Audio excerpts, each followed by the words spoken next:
Time to get into some Kings talk here on Stiles Watkins, Sactown Sports, taking our 2 p.m., making our way through a nice Friday. I will say this, Chris, it's 84 degrees now. I was essentially back east when the weather broke.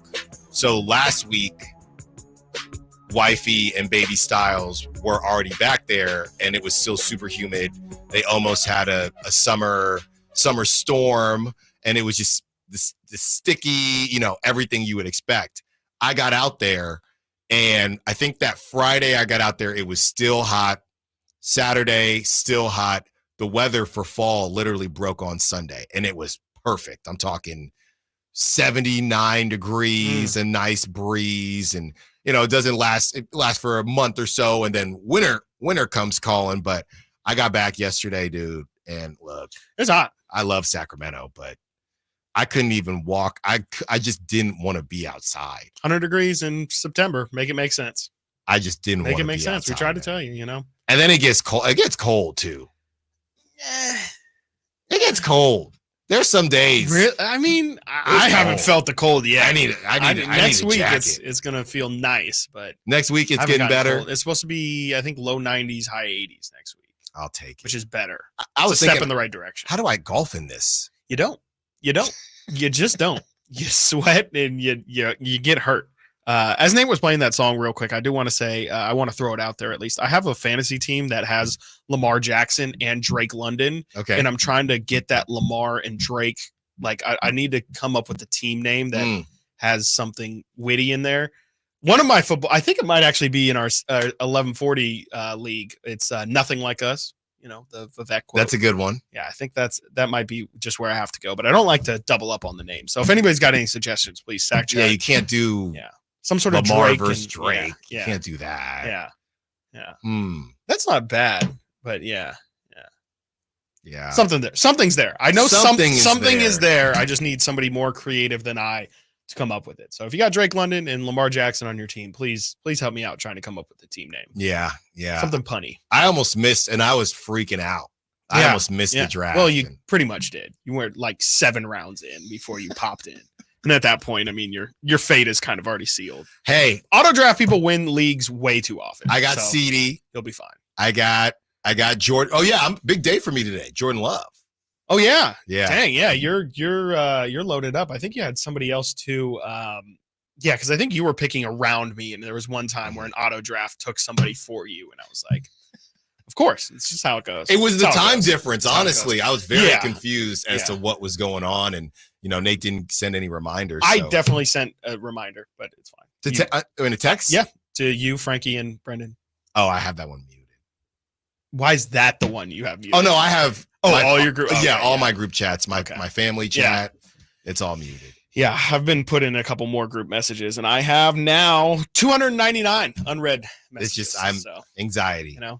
Maybe we can get to 300 today for me. No, that'd be pretty great. I wouldn't like that. That'd be great. What I would like is to A-. see. That's a good Oh one. yeah, that's a good one. That is a good one. Yeah. What I would like is to see how DeMar DeRozan looks on this team in just a couple weeks here. Now we're a couple weeks. Yeah, that's more like it. We come back on Monday and we're like 2 weeks out. That's right. Can't wait to talk to all the guys on the team. You're not going to want to miss any of that right here on the flagship in your home of the Sacramento Kings. It's close enough. And we have this Forbes article here that is just talking about DeMar DeRozan and his versatility. This is from Makai Bruce. And one thing that stuck out to me, Chris, was what Makai Bruce had to say about the question marks surrounding DeMar DeRozan. This is what he writes. The biggest question surrounding the DeRozan acquisition is how he helps improve the Sacramento Kings when their issues stemmed from their defensive inefficiencies more than their offensive inefficiencies.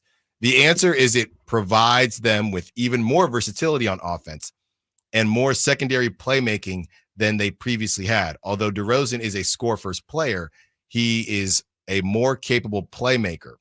His playmaking improved noticeably during his time with the Chicago Bulls, and he will no doubt bring that skill to Sacramento. And that one stuck out to me, Chris, because we talk so much about, oh my goodness, the spacing and things like that. But we also mentioned how this team, outside of De'Aaron, and we know there's the DHO piece of it, but outside of De'Aaron and Malik, needs playmakers, right? And DeMar DeRozan and bringing him into the fold, and he goes on, Makai does, to talk about how his playmaking kind of started when he got to the Spurs and had to just do more, and it continued to evolve once he got to the Bulls, and he couldn't just sit there and worry about himself. He had to get other guys involved. So I think that's something that doesn't get highlighted as much, but another piece of this that the Kings really are going to need if they want to get to where they want to get to. Yeah, I mean, for sure. I feel like we've been talking about it a good bit, that DeMar's been at like 5 assists, over 5 assists a game, really, since he went to San Antonio. We'll see. I mean, it's gonna be really interesting to see how they split the ball handlers, right? I mean, we know that Sabonis is going to have the ball in his hands a ton. We saw last year Malik Monk has a career season running pick and roll with Domantas Sabonis. Is that going to come at the expense of DeMar? Maybe not. Maybe getting more touches and things like that. Keegan Murray, we had talked about yesterday, like Keegan has to continue to develop and grow. Is he going to get stunted because they just have so many mouths to feed, or at least to get the ball in their hands? I think it's definitely going to be additive for sure. I mean, you get more guys who can handle the ball, more guys who can create their own shot, more guys who can really, I mean, create for others as well. It's going to lead you to a better offense. There's no question in my mind that the Kings are going to be a better offensive team than they've been.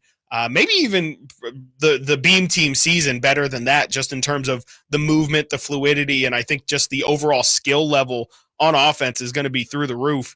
I mean, really, yeah, the question is for sure defense. And, we talked about it a bit yesterday. I don't know how good the Kings can actually get on that end, but to me, the offense is undoubtedly just going to be incredibly fun because of the amount of players on the floor who are actively looking for cutters and actively great in pick and roll situations. I don't really have any doubts that the Kings are going to be a top 5 offense. I was literally going to ask you, do you think they could be a top 5 offense? I think that, I mean, I think they should be a top 3. I think they should definitely be in competition for the best offense in the league. But of course we know, I mean, the Celtics are going to be up there, and, who knows if Indiana is going to look like the same offense that they looked like last year. But the Kings, from a talent standpoint, absolutely have the capability of being a top 5 offense easily, I would say.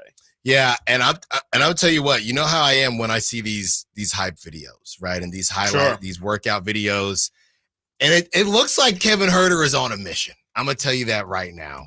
And this is coming from somebody who has not been high on one Kevin Huerter, and he didn't have the best year. You deal with the down year, you deal with trade talks, you deal with injuries. I think you put all that in a pot and you have a very focused offseason. Obviously, he's still coming back from the injury, which might hinder him to start, but I'm very excited to see the jump from Kevin Huerter. I just think he's going to play better. Very excited to see, obviously, DeMar DeRozan, what he's going to bring to the table. And De'Aaron Fox, who's motivated to get that bag. He wanted Malik to get the bag. Well, now it's his chance to get his own dang bag. So all of these guys have something to prove, and as soon as you see somebody like Stephen A giving them flowers, then you have the other side of it, which we'll get into with Bleacher Report and the defense and everything like that. Well, I think it's Sacramento. There you go. And what's funny to me, Chris, is everybody, it feels like Sacramento, and we're going to get into this more at 12, but it feels like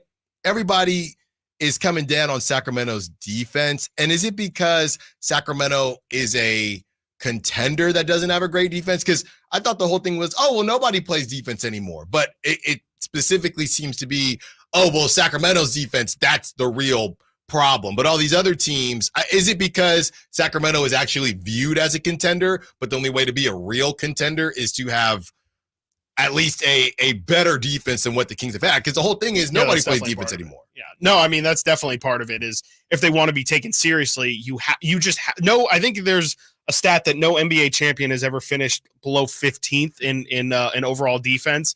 And that's a number that people want them to get over, but also just in general, I mean, it's your odds go up tremendously if you also match the defensive end with your offense. If you can be a top 10 offense and a top 10 defense, a lot of people make the argument that that's better than being a number 5 offense and a number 20 defense. Sure. So it's more just, if you really want to be taken seriously, you can beat a lot of bad teams by having better offense than them, but every good team in the league, like if you look at the Celtics last year, they're top 5 in defense and top 5 in offense. So if you really, really want to be the cream of the crop, you have to be good at both. You can't just be one side. So it is more so if they want to be taken seriously, they have to take the other side of the ball seriously. Coming up next, we take a trip around the NBA. Brandon Ingram not attending voluntary mini camps. Meanwhile, out there in Denver, Michael Malone not seeing eye to eye with the Nuggets front office. Stiles and Watkins, Sactown Sports. Keegan Murray plays